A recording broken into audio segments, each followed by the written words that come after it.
Do you ever feel angry and worry about anger causing a problem in your relationships? Anger definitely gets a bad rap, but it's a healthy emotion. The trouble is, when anger is expressed destructively, it is harmful to relationships and really damages rapport. So how do we navigate it?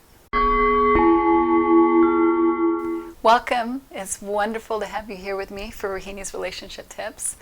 Please send in any questions that you may have. I put my email in the description below. And today we're going to be talking about anger. How do we navigate it? How do we allow ourselves to have room for it without it causing problems in our relationships? And if you'd like to spend more time with me live, please check out the Rewilders membership, where there are live webinars, Facebook Lives, group discussion. Love to have you join me there if that's something that calls to you. And if you're not a subscriber to the channel, please subscribe. Here's today's question. Hi, I'm noticing I'm feeling a lot of anger recently. I'm worried that I'm going to lose my cool with the people I'm close with in my life, such as my wife or my kids. When I'm not feeling angry, I notice I feel sad. Any tips? Thank you for your question.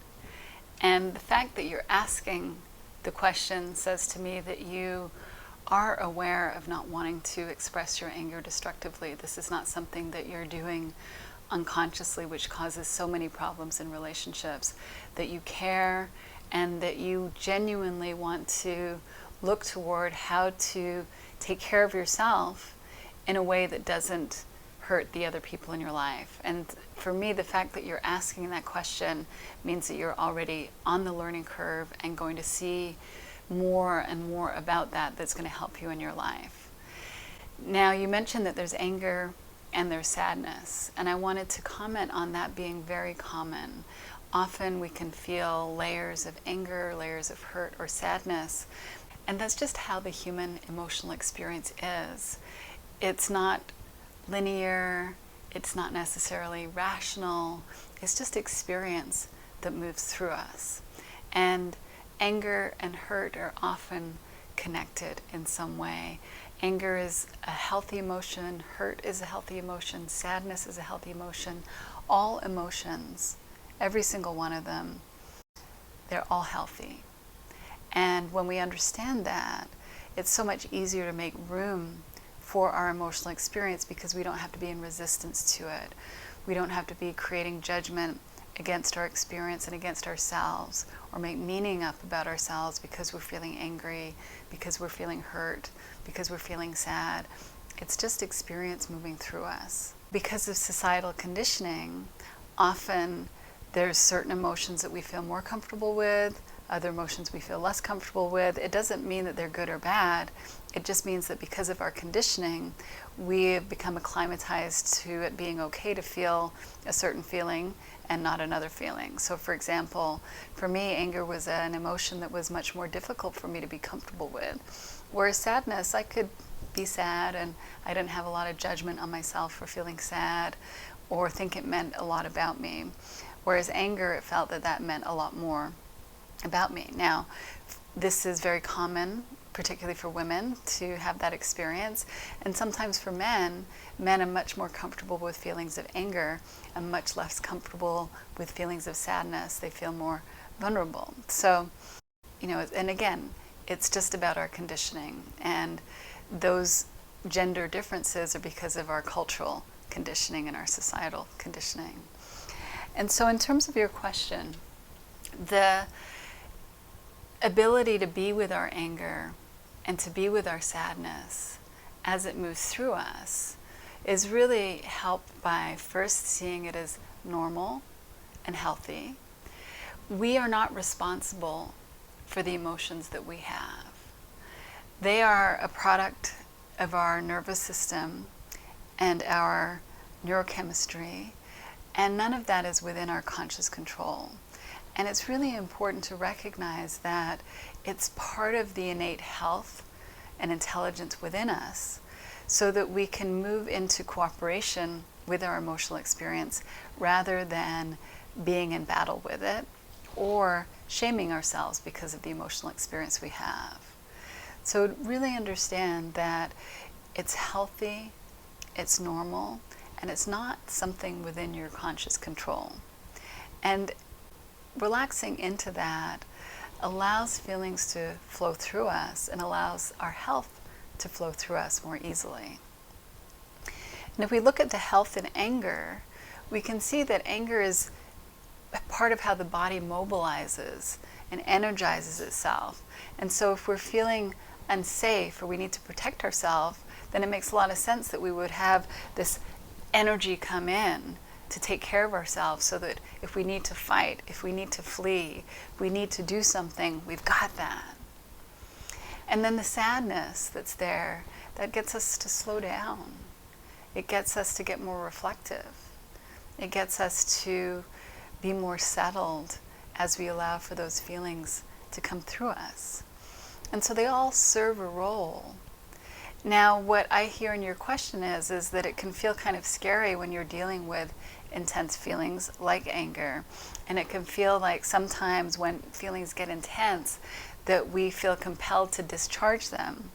And from your question, you're really clear that you don't want to discharge your anger in a destructive way that is going to cause pain and suffering for those around you. Now, that intention is going to serve you. It's going to help you to be mindful of that. And there is no perfection. I am certainly not perfect in any area of my life. It's important to recognize that putting extra pressure on ourselves to be perfect tends to work against us and have ourselves feel the pressure of that and act less perfect as a result of that. So to be kind with yourself and to recognize that if you do lose your temper with your wife or your kids, that you can always go back and apologize. You can explain, you can share what was going on for you, and with a heartfelt apology, it's so easy to bounce back from that usually. When it's genuine and authentic, I think most people have room to understand that we're not always going to be able to be on our best behavior. And I know that what you're hoping is to avoid that or to reduce the amount of time that happens. And so the way to avoid anger being discharged in ways that are destructive and painful is to really see the constructive nature of it and to allow room for the healthy, constructive experience of anger with yourself, and when necessary, if something needs to be communicated with somebody else, to be able to communicate that, not from the heat of the moment, but when you're in a settled state of mind and able to share what's important to you, what your needs are, what your boundaries might be, what understanding you're looking for. And I think that that understanding can be really helpful in terms of the hurt and the sadness that's there. So often it's when we keep our feelings to ourselves, we keep our pain and suffering to ourselves, that it's can feel very overwhelming.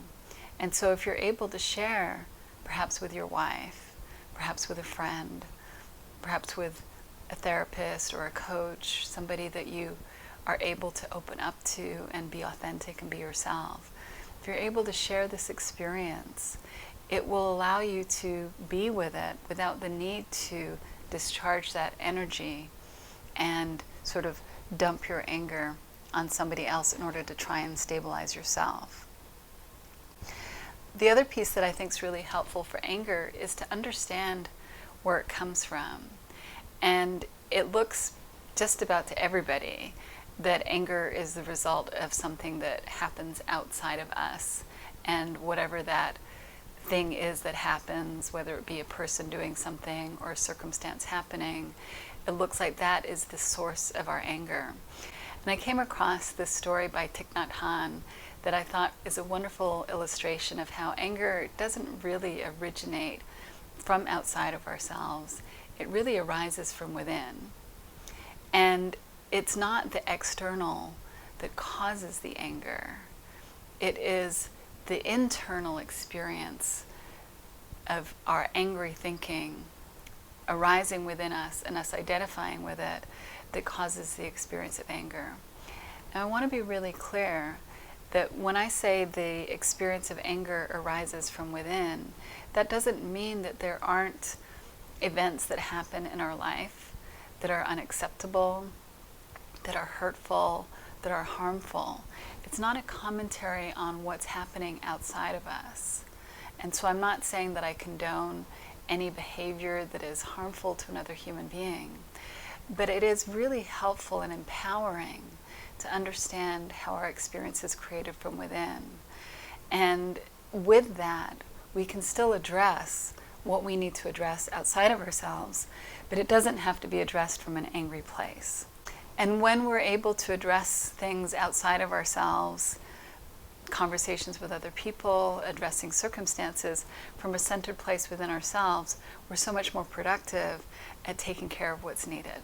So I really want to be clear that I'm not saying that we don't take any action in our life if somebody is causing hurt and harm to us, but we can do that from clarity, and we can do that from an empowered place within us. And that's helpful to do when we understand where our experience comes from. So I'm going to share the story that Thich Nhat Hanh wrote, and then talk a little bit about how that relates to what I'm saying. A monk decides to meditate alone, away from his monastery. He takes a boat and floats out to the middle of the lake, closes his eyes, and begins to meditate. After a few hours of unperturbed silence, he suddenly feels the blow of another boat hitting his. With his eyes still closed, he feels his anger rising. And when he opens his eyes, he's ready to shout at the boatman who dared to disturb his meditation. But when he opens his eyes, he sees that it is an empty boat, not tied up, just floating in the middle of the lake. At that moment, the monk understands that anger is within him. It simply needs to hit an external object to provoke it. After that, whenever he meets someone who irritates or provokes his anger, he remembers the other person is just an empty boat. The true source of the anger is inside of himself. So I just encourage you to reflect on that and to see how it points to the experience of anger arises from the thinking that we identify with, and those thoughts originate within ourselves. Now let's say the story was a little different. Let's say there was a boatman who intentionally hit the boat of the monk. The anger within the monk would still be arising from within him as a result of his thoughts. It doesn't mean that that's okay for the boatman to do it. It doesn't mean that there might not need to be action taken to address this boatman that is ramming the monk's boat. But the experience of anger always comes from the thoughts that we identify with. Because we could be in that situation with somebody ramming our boat and feel anger.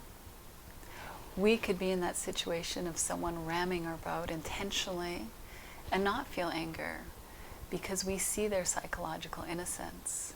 We see that they're doing the best they can in that moment and that they're overcome by whatever motivation they have to bash into the boat.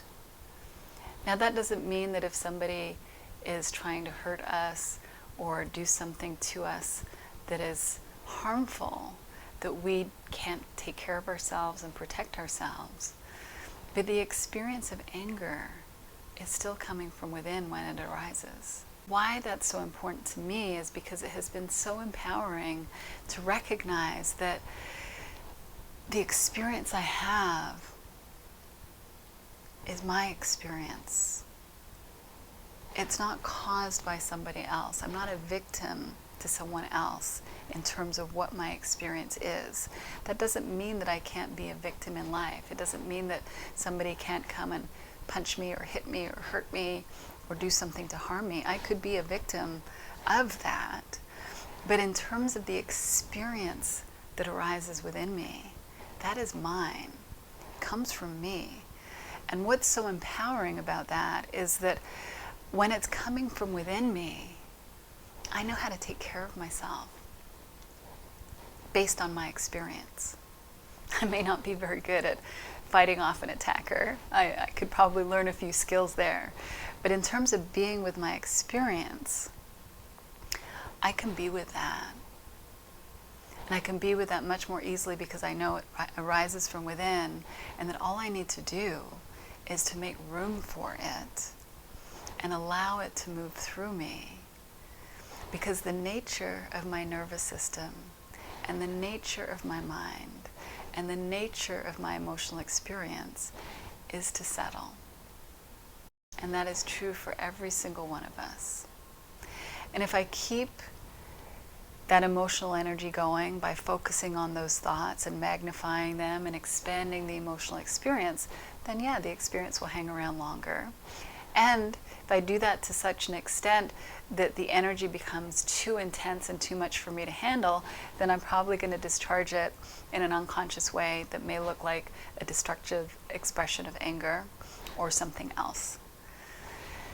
But recognizing that I can simply be with experience, whatever the experience is, and that all it is thought and feeling arising, thought and feeling arising, thought and feeling arising, over and over and over again. That's what we experience.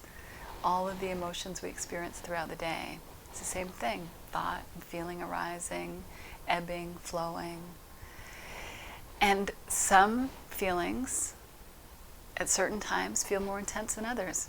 Anger can be one of them, where we really get gripped by some painful thoughts, by some angry thoughts, and we have a strong emotional experience. But when we understand that that's arising within us, and that it will arise and it will fall, then we know how to take care of ourselves.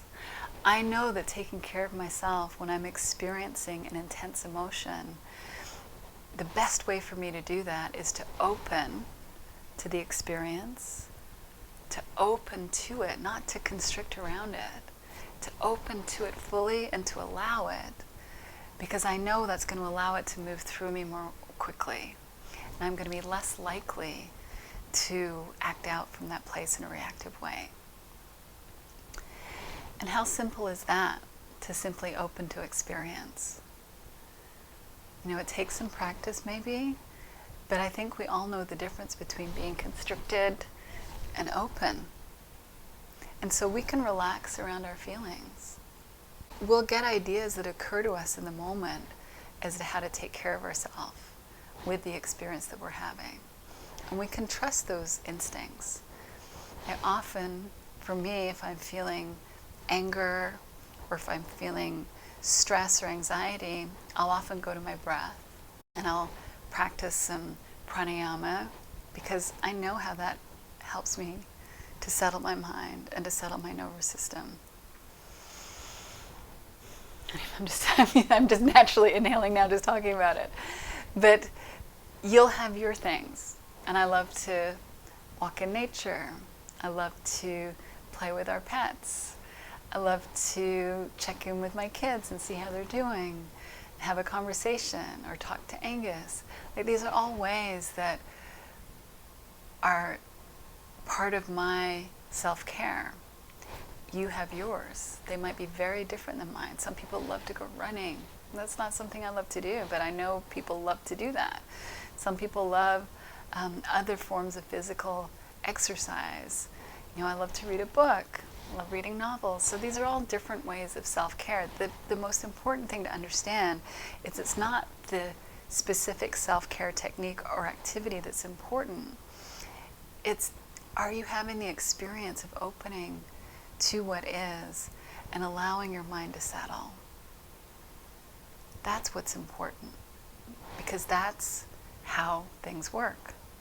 We experience our thoughts through our emotions. That's it. Doesn't matter what emotion it is, it's coming to us the same way. And so with anger, opening up to it is actually going to make you less likely to act out from it. Now that might feel counterintuitive, But it's usually the restriction and the constriction around anger that has it feel too intense. And so then it bubbles over and we act out.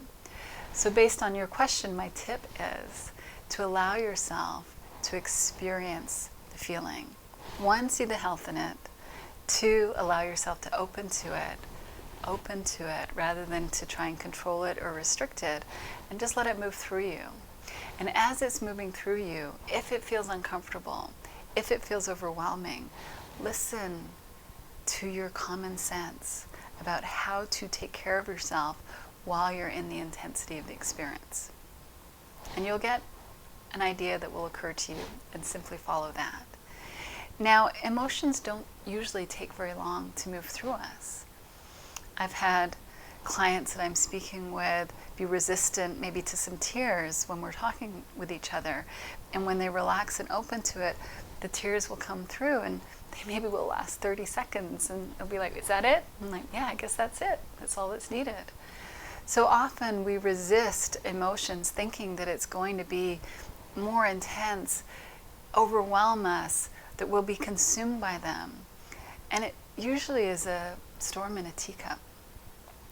They usually pass through us very quickly, and we stabilize very easily because that is the design of our nervous system. Now, let's say you have to have a good long cry, or you're really angry and you need to get those feelings out, and you're opening to it, and you want to write them out, or you want to go out or shout into your pillow or whatever. Like, you'll get the idea that works for you. However long you need to do that for, you do it. If you have a 5-minute break, you'll take 5 minutes. If you have longer and you need longer, you'll take that time. Life works with you, and you can work with life. Allow yourself to be with whatever your experience is.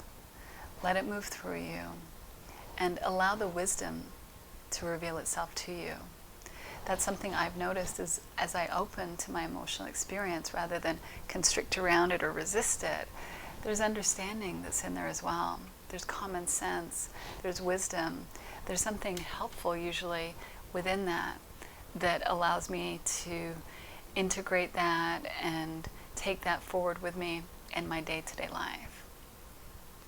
So I hope that's helpful for you, and I appreciate you sending the question in. I'm sending you lots of love, and if anyone else has any questions, please send them in.